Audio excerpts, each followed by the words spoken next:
Let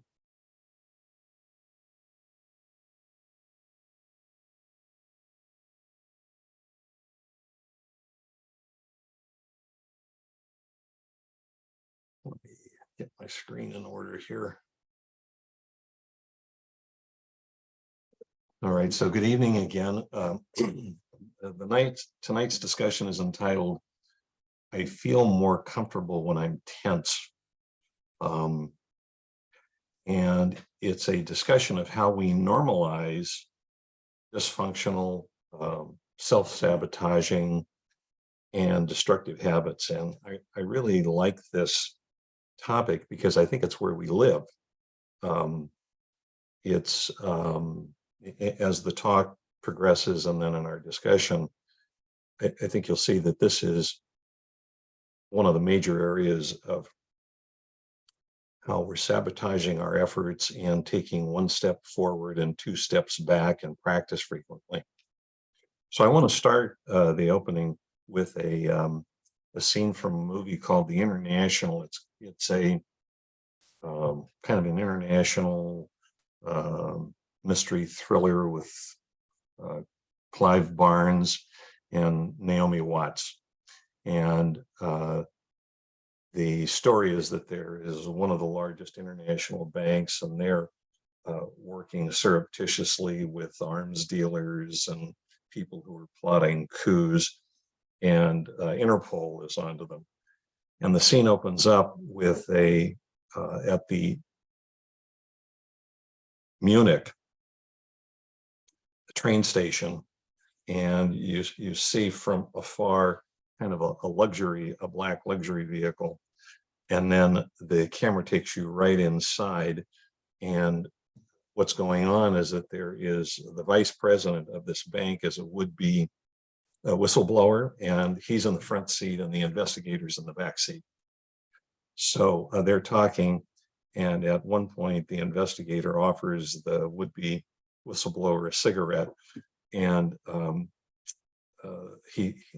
he lights it, and he takes this puff on the cigarette that only a person who's smoked a long time can do. I've always been amazed how people can look so sophisticated taking a draw on a cigarette, this long draw, and then there's all this smoke filling up in the car, and the investigator says, well, can we open the window because the window's locked?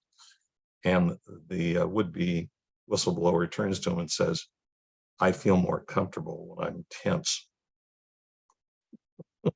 So most people that I talk to who have seen this scene really love it. Initially, they feel it's kind of humorous. Then they feel it's kind of counterintuitive.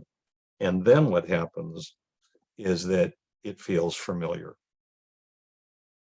And the reason it feels familiar is that, all of us have experiences that we've had that have resulted in our having habits that are either suboptimal or dysfunctional or self-sabotaging or destructive, that when we're put in the right circumstances, they are triggered. It's almost a mechanical response. And that's what's happening in this case. So that's what the discussion is going to be about tonight, is how we normalize these habits and they become part of our life and so difficult to work with. In Buddhist practice, these are called mental formations or fixed tendencies of mind. And so they're fixed because they're kind of frozen in time, and they are habits of mind, thought, emotion, and action.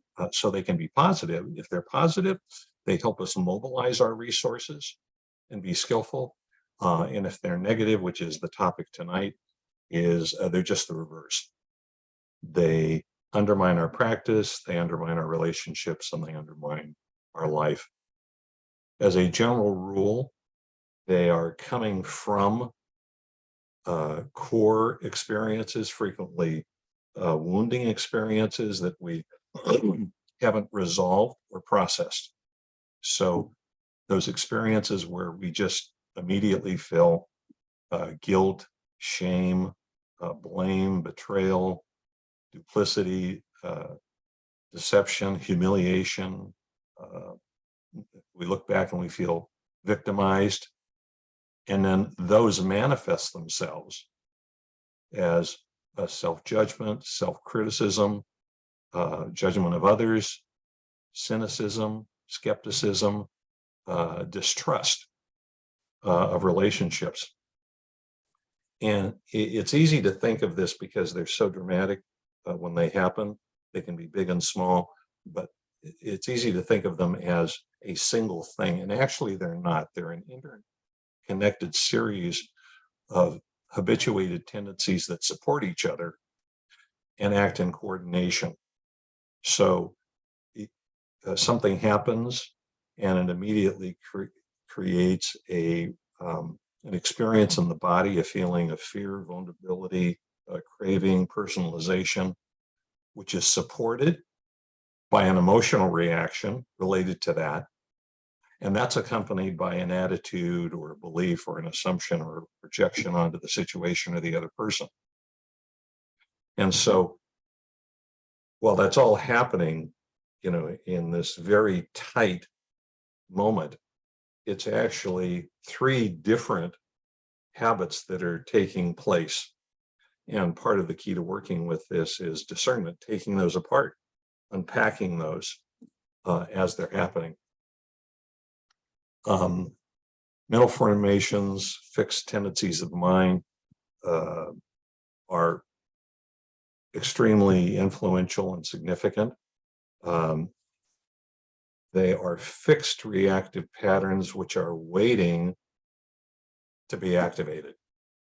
So if you're just put in the right situation, this automatic, almost mechanical response take place. It's no longer a matter of choice, and they're embedded so deeply that frequently they're invisible. And what's odd is that people around us will see that we have this and we won't. Or it's so deeply embedded that we think of it as part of our personality or identity. I mean, it's that deep. And the most important part, I think, in terms of understanding what this is and how to work with it, is that when these are activated, we are no longer experiencing or responding to present moment experience. We are just in an automatic, mechanical, reactive mode. And this explains why we will have reactions that the strength of them are so disproportionate to whatever the event is that's unfolding. So we're suddenly flooded, overwhelmed, feel disabled, feel vulnerable, feel threatened, and it's just not consistent with what's unfolding. And the fascinating part about this, and this is part of the normalization process, is that almost invariably, the mind has created a story or narrative about this that explains it or justifies it or makes it reasonable. So, it's just the way I am, or I know I do this, but it's okay because something happened to me in the past. And so the story or narrative actually disguises the dysfunction by legitimizing it and normalizing it. And actually, the real purpose of the mind creating the story and the narrative is to avoid our actually examining it closely, because it's the ego's function. If we actually examine that closely from a practice perspective, we actually see that it's a mechanical reaction. And the danger of malformations and habitual tendencies, mental tendencies, is that we continue, every time we repeat it, we reinforce it and make it stronger. And we create new ones. This is the important part. We create new ones if at the time that the experience is unfolding, we don't process it or work through it. And I'm going to give an illustration of that in just a moment. So it's not just that, like starting tonight, we've got this backload of mental formations, which are part of dependent origination, the model of dependent origination. we're creating them every time we are challenged emotionally or psychologically, and we don't process it in real time. And this is the reason that present moment experience is so critical. That's the one thing that gives us the opportunity to see it and to process it. So how do these mental tendencies get formed, develop, and are reinforced?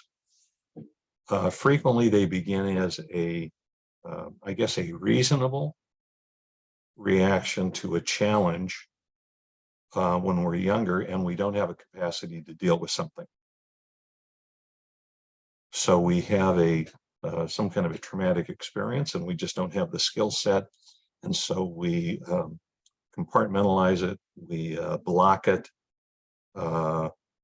we stuff it away, we freeze the sensations in our body. And so at the time, it's a reasonable response given the level of challenge and the lack of skill set. Later on in our life, it has enormous implications for how we engage the world and relate to other people.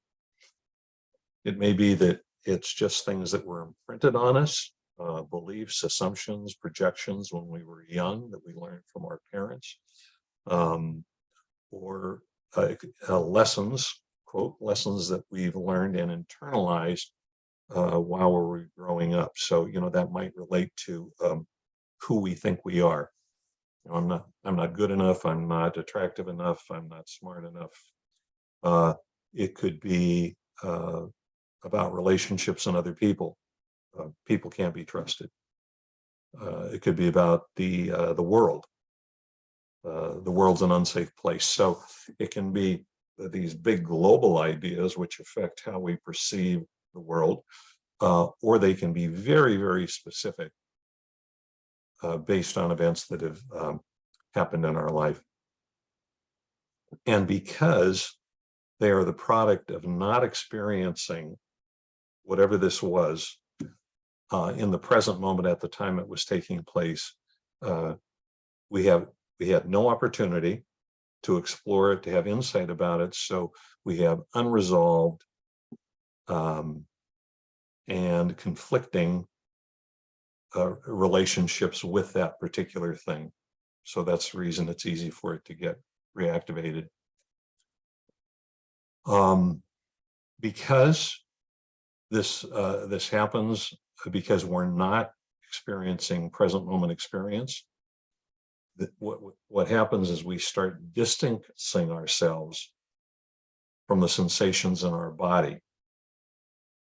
And this is a core idea that the historical Buddha laid out that is, for me, is kind of like a core of understanding all of the teachings.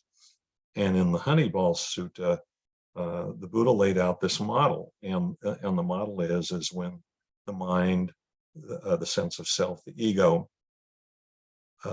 feels uncomfortable and doesn't want to experience that in the body, what it does is it shifts attention from the body up into the mind, into thought and concept. And by doing that, it personalizes the event. It creates the sense of self or reinforces it and creates a narrative to explain what's taking place.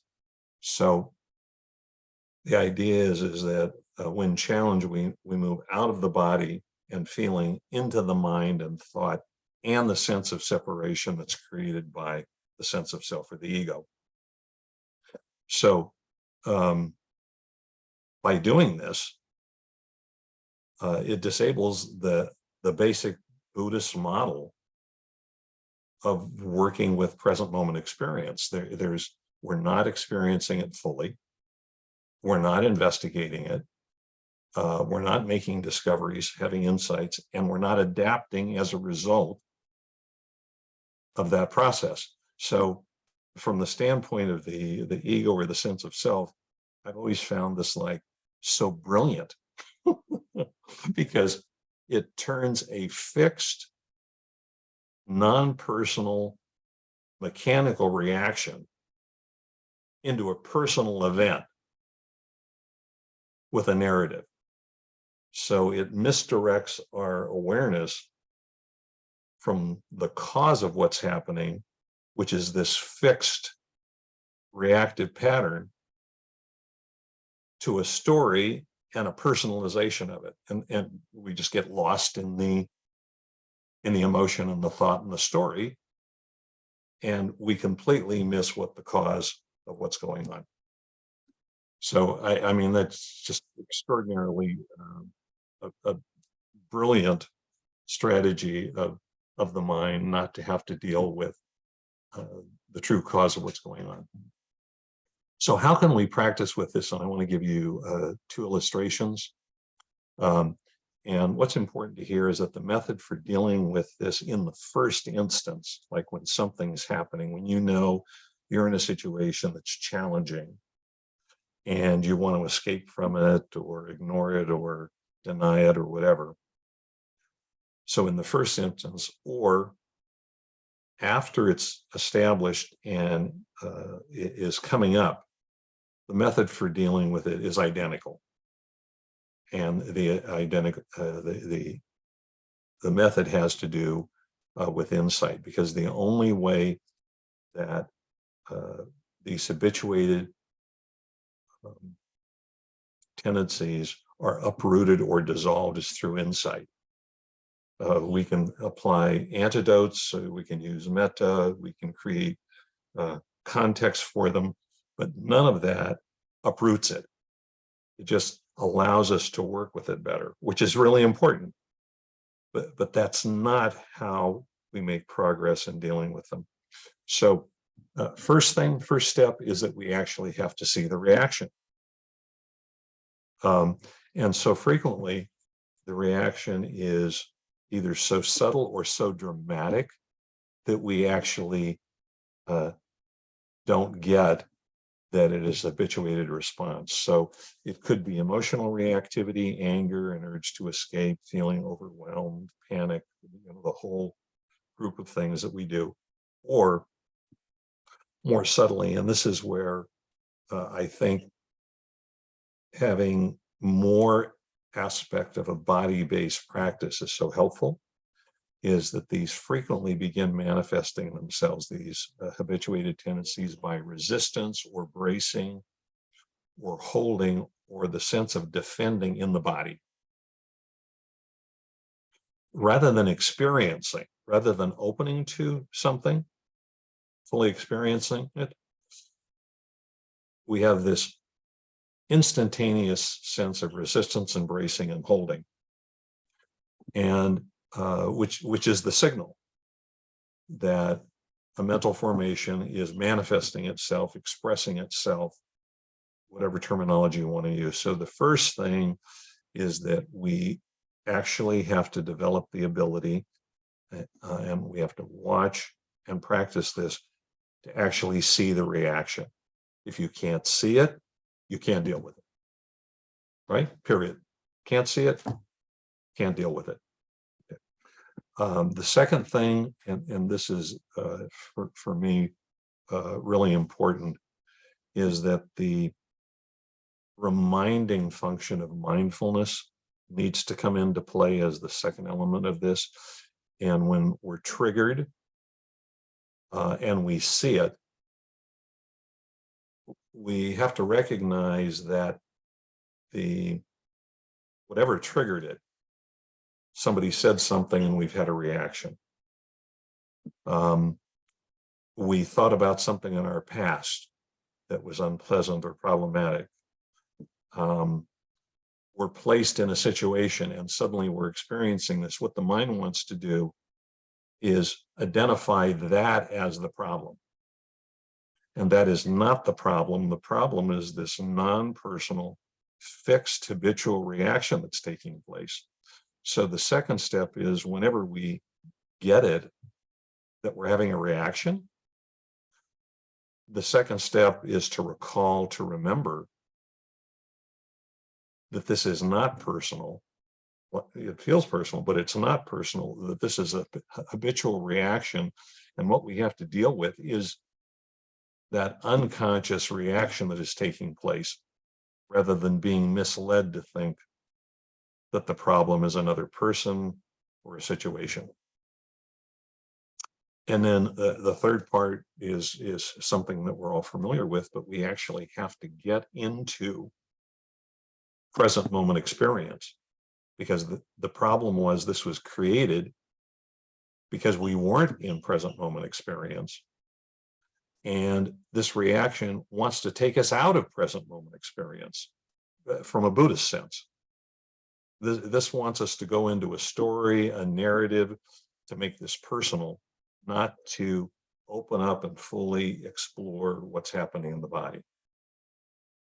So getting into the present moment experience means we've got to get into the body and to experience it, to explore it, to have insight, to understand it, and see this reactive pattern between the tendencies in the body and the mind and in the emotion. So we begin to see how it starts, how it manifests, how it ends. We see the separate tendencies. We bring in skills of like noting, like it's just a sensation. It's just an emotion. It's just a thought. It's just an automatic reaction. It's not actually personal. So we're creating that distance, and then we're modifying as we go along to get back in balance and see it clearly. So the key part to this, at least from a Buddhist perspective, is not to go into the story and the narrative, because that takes us out of the present moment experience in the body. That would be more of a Western psychological approach. The Buddhist approach is to actually be in the present moment and to fully experience what's taking place and see this automatic response and take it apart. Okay. So I want to give you two quick illustrations and then hopefully have a little discussion. And I call this my Home Depot illustration. Okay. And so where this term comes from is that, in my opinion, and this is my experience, is that the key to working with this is that when we actually see that a reactive pattern is unfolding, that we immediately try to explore it if we can do that. And that may be if it comes up on a cushion, it may be when we're in our kitchen, it may be when we're at work, it may be when we're at Home Depot. And so to the degree that you can do that, or as quickly afterwards as you can, in my opinion, is the critical element, because the reason that it's there to begin with is that we didn't deal with it immediately in the moment when it happened. Okay. So the illustration is several weeks ago, I was at Home Depot and I was in the section that deals with, they've got a million different lawn sprinklers, the sprinkler systems. It's unbelievable. So I'm sitting there and I have no idea why. I've kind of reflected on this, but not a clue. But I'm sitting there looking at these sprinklers, and like seemingly, this is not true, but seemingly out of nowhere, I start to experience all of these body sensations and these feelings of being vulnerable and kind of uncomfortable, and then start having a series of emotions and then a series of thoughts, all which relate to a period in my life that's probably 20 years ago that lasted for about 3 years. And there was a quite dramatic thing that was going on that I was really struggling with. And apparently, even though I thought that I had processed it all quite well, obviously hadn't, because I'm sitting here at Home Depot, and out of nowhere, it's like I'm back there in that period of time. And, I'm having this flooding experience in my body and my emotions and my mind. It's really just kind of an extraordinary thing that our system can do. So, in keeping with this idea of trying to immediately process it, if you can, when it's there, what I did was, um, unfortunately, I could do this. I was standing in the aisle, and I just almost closed my eyes, just like as if we're in meditation. And I just went into my body, and I did the same thing that we did it. I found the balance in my lower hips, and then I found the alignment in my body, and then I opened up and just uh, was quite willing to just experience this really fully, and just feel this flood of energy, flowing through my body, the emotions, and things calmed down enough, even though the energy was quite strong, to be able to see the linkage between the thought generating the emotion and then generating the sensation in the body. And so the model that I outlined just a minute ago, I just sat there and just kept recycling that, reminding myself that it was not personal, it's a reactive habit, and actually investigating it. And I don't know, I think I probably stood there for 15 or 20 minutes. So if anybody was watching me, they probably thought that I was a real sprinkler system geek, I guess. But I'm actually sitting there in Home Depot practicing. And, at the end of it, there was just this sense of like real release, that whatever I had been holding on to had presented itself. And fortunately, in this particular illustration, I was able to open to it and just let it flow through me. Why it presented itself is wholly irrelevant from a practice and a Buddhist perspective. I mean, who knows why? In the sprinkler department that this would come up. I have no idea, and it doesn't matter. What matters is that the opportunity presented itself for me to take advantage of that moment, and that space that was holding is then opened up.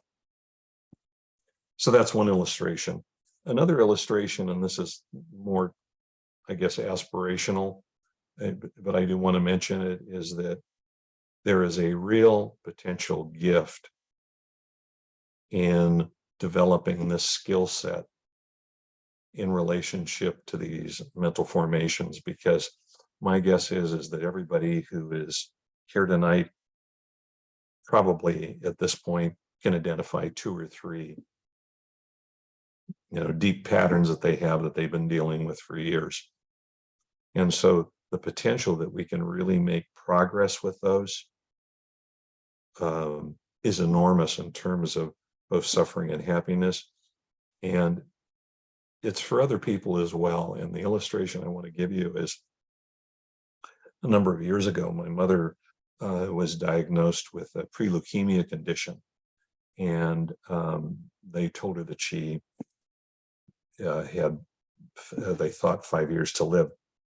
And so I kind of rearranged my life. I dropped out of a lot of activities so that I could really spend a lot of quality time with her. And part of this condition is she was having to get regular transfusions. So maybe 18 months into this, supposedly with a 5-year timetable,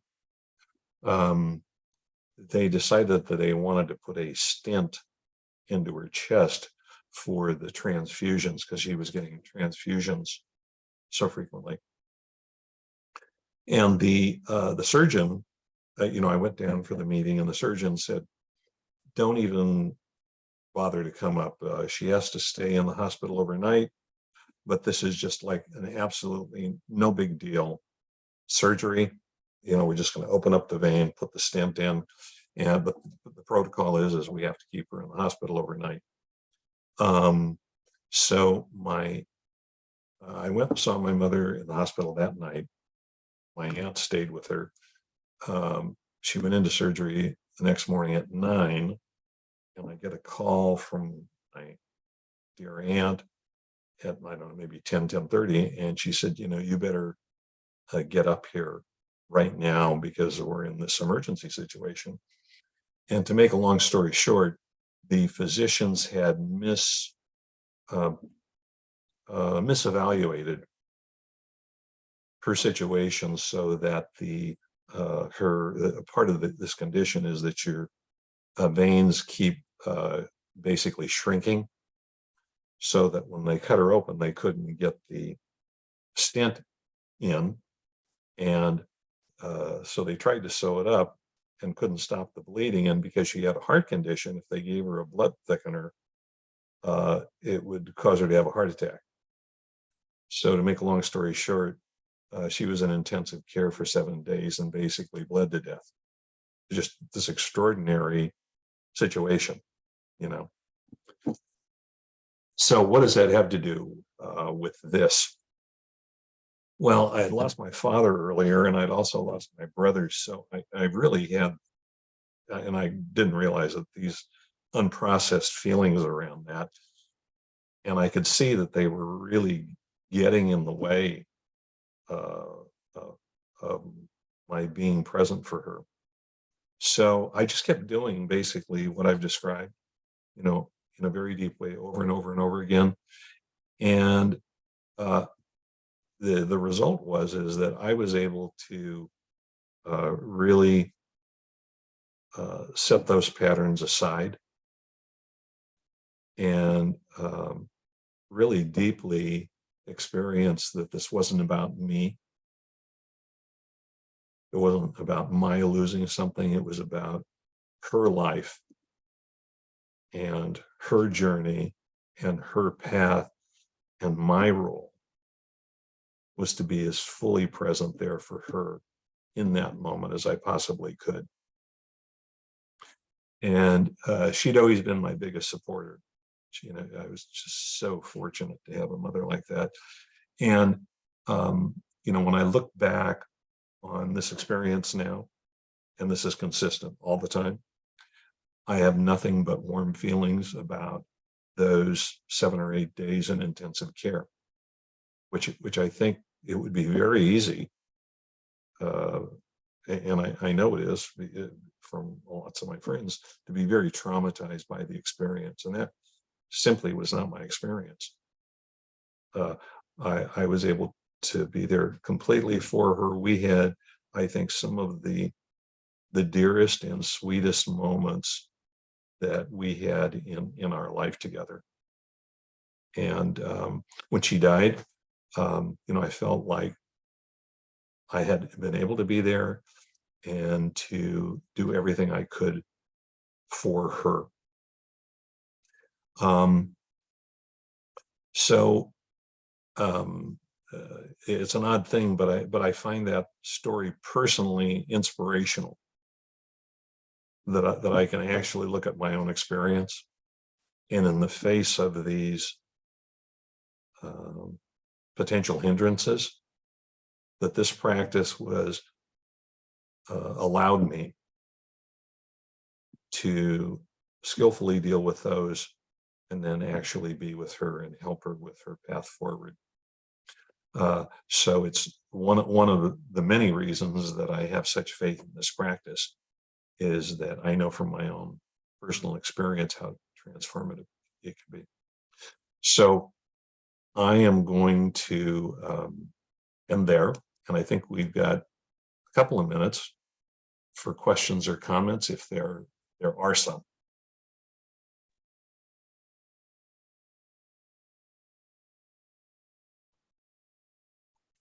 I have a Yes. comment, question really. I understand the practice and I understand your scenarios. And what I'm trying to understand is, what do you do when you're with a human being and there's a conversation and you feel you're being triggered, how do you stop in the middle of it and go, okay, I'm going to just practice so that Yeah, yeah, I don't react? It's like, time out, time out. Okay, I have to do this practice now. yeah. How do you do that? The little joke I always used to make about this is that I would put on workshops for lawyers who are meditators, and we talk about when you're in the middle of a deposition or something and you get triggered, what do you do? And I would always say, well, I found out that if I just stopped and like went, oh, that wasn't well received. It didn't help. So, I think it depends on the circumstance. Um, in, in, in my own case, I really, um, I'm appreciative of how dangerous reactive patterns are to relationships.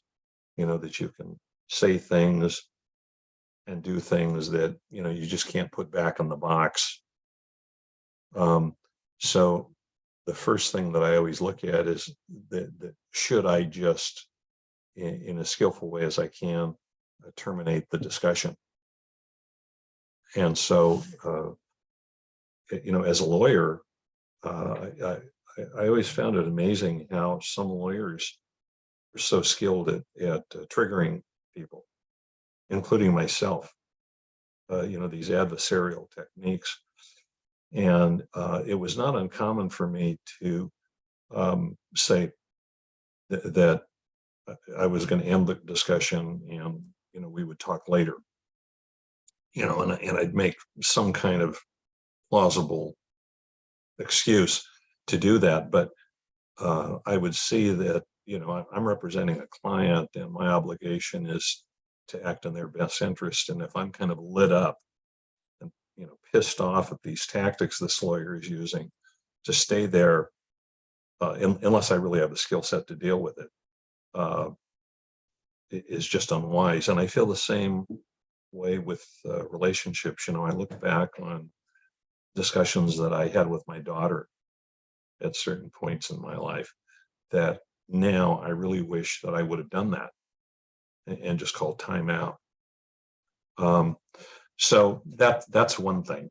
The other is, and I think that this is just a practice for all of us, is that to develop the skill set to use a lot of these tools when you're in the middle of a relationship. And my experience is that is a fierce practice to actually stay there and see that you're reacting, so that at least my experience is that you have to have a really solid skill set to allow you to stay there so that you can hear things and see things and be skillful. And my approach is if I don't, if that's not happening, I'm going to get out, because I'm not going to hurt the other person. I'm not going to hurt myself. So.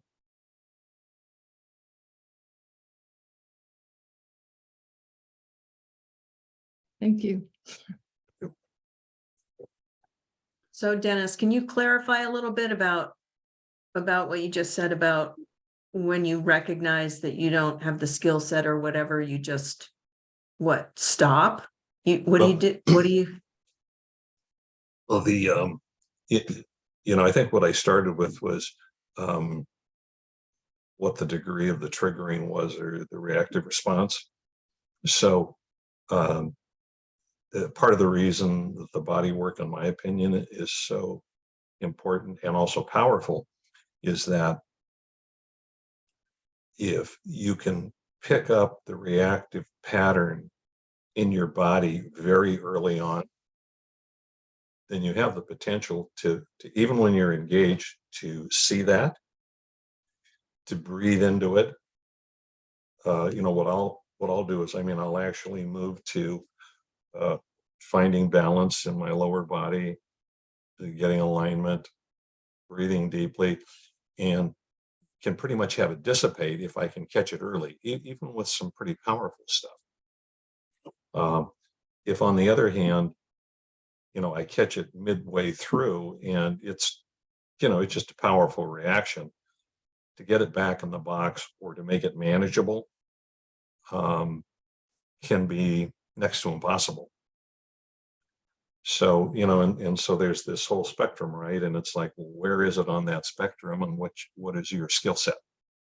And people use all different kinds of things, right? I mean, a lot of people find that an antidote like metta, if you catch something really early and bring metta to it, can be very powerful. The equanimity phrases.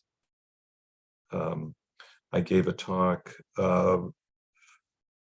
a couple of weeks ago at SIM, and I think there's a recording on it. It was kind of an expanded discussion of how you can use labeling that has meaning to it to create context for what's going on, to balance the mind.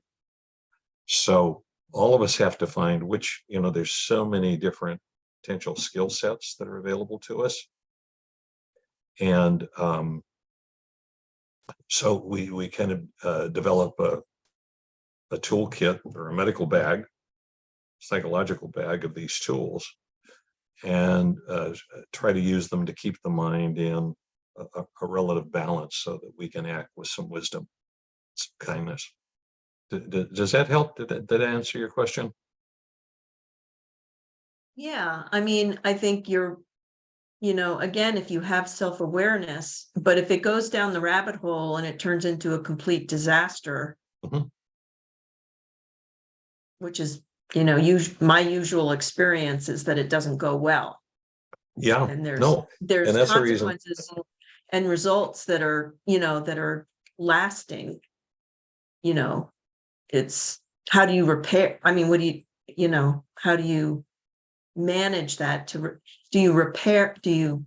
How do you deal with that in your, rather than re-traumatizing or disassociating or all those kind of things, bring it back into the body, but then the relationship has been damaged, Yeah, and this is the reason, where I was saying is that the first and most important thing is developing the ability to see it.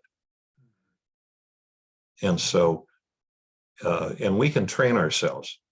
I mean, there's all these things that we do in practice. We can train ourselves to recognize when we're being flooded, when we feel overwhelmed, when we have like these very, very powerful energetic reactions. And it may not be easy, but we can train ourselves to see those, and that just like, a warning sign to withdraw, so that we don't do something that injures the relationship. And I mean, and honestly, I'm quite willing to look, whatever anybody wants to call it, weak or confused, or it doesn't matter, if I don't hurt the relationship. So.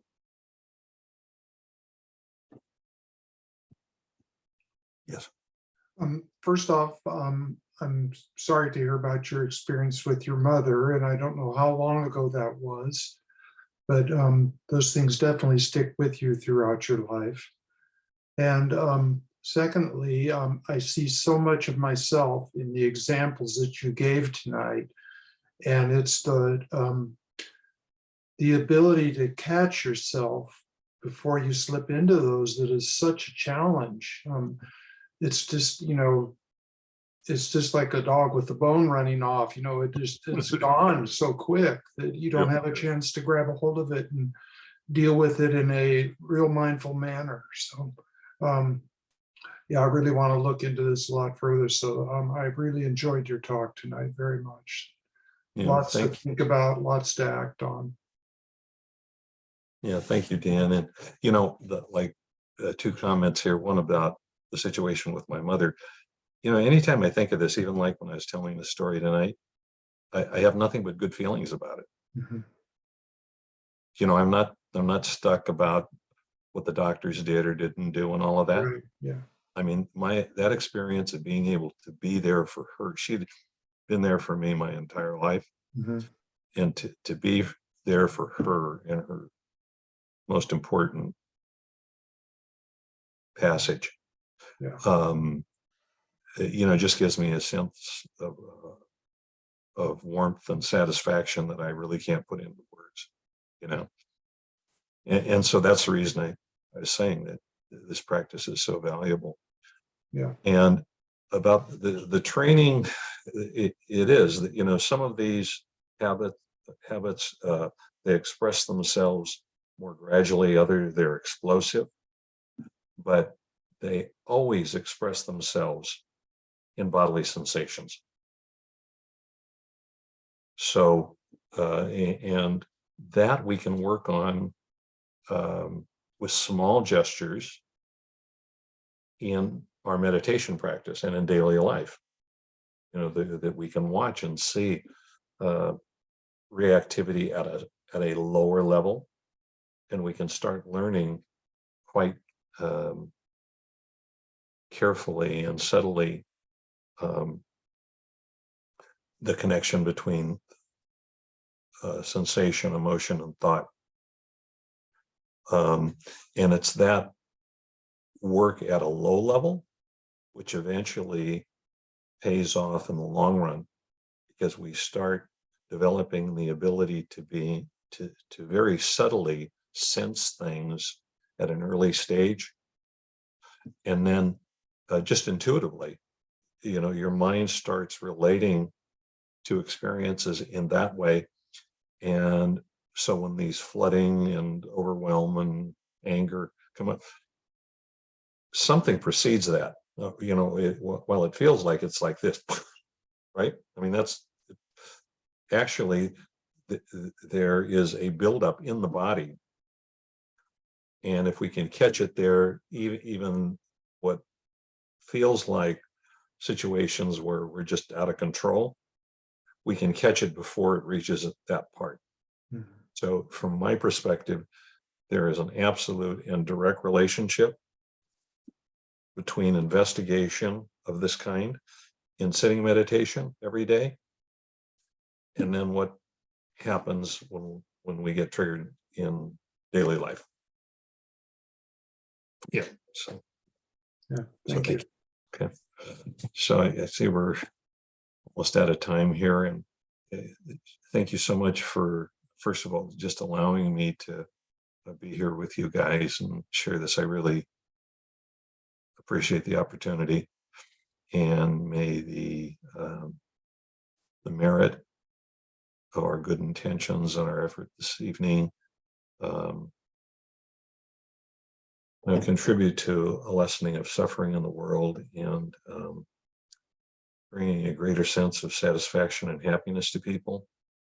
And can all of us, or encourage all of us, to really try to open our heart to the situation that's taking place in the Middle East right now.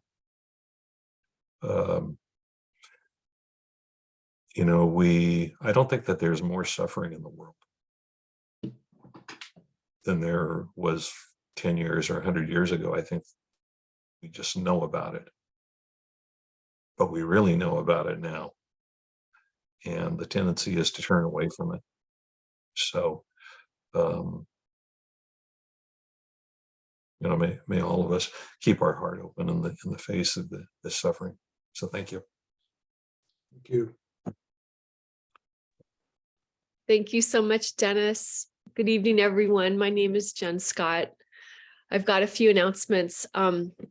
Dennis, thank you first for reframing the value of sort of being in the present moment and recognizing when we have lost the present moment.